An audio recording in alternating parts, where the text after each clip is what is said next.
Speaker 1 is speaking on the topic, discuss the role of bread and its symbolism in the Bible and in the life of the church. Speaker 1, you may begin. The bread of life. Father Merchants, honorable judges, ladies and gentlemen, and fellow speakers, I have chosen to speak of the body of our Lord Jesus Christ, the bread of life, or most commonly known as the bread that we receive in Holy Communion.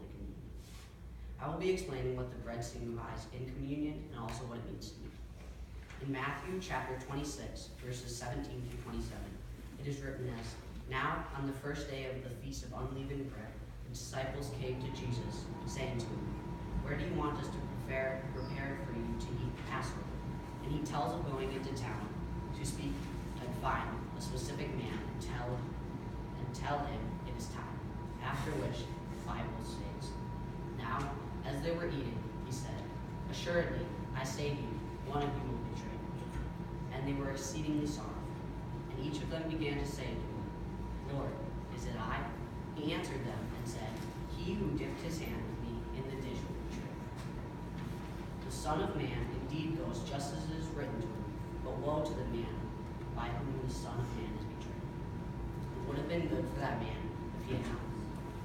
Then Judas, who was betraying him, answered and said, Rabbi, is it I? He said to him, You have said it. And as they were eating, Jesus took the bread, blessed and broke it, and gave it to his disciples, and said, Take, eat, this is my body. And he took the cup and gave thanks and gave it to them, saying, Drink from it, all of you. During our service, I am privileged enough to be in the altar, along with having the honor of holding the consecrated bread and dinner during our meeting. The gratitude that I feel when I assist the priest in distributing our Lord's body and blood is unimaginable. Each and every person that partakes in the Eucharist is another person that I feel the honor of sharing the spirit and body of our Lord.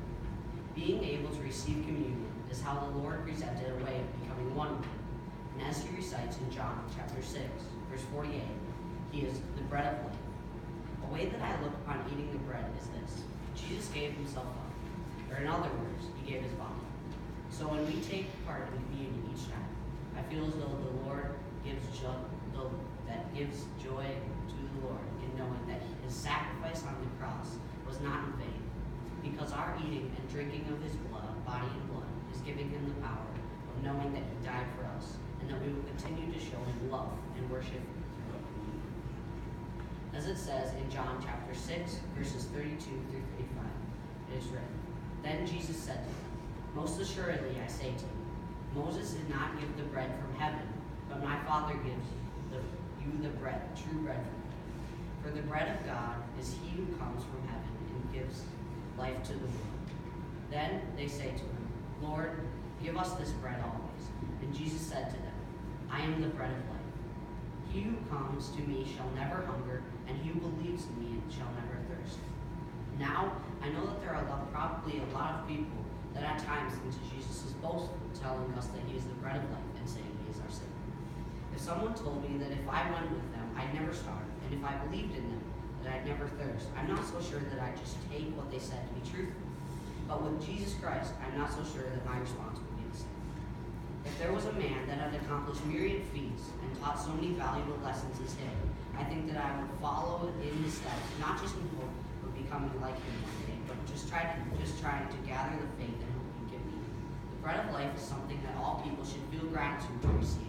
In my perspective, I see it as an opportunity to improve as a person. I picture it as though Jesus Christ is sharing thoughts and rays of sunshine on me and helping me become a better person I strive to be. See, no one is perfect, and I feel that this is one reason we take communion, although many may not realize it.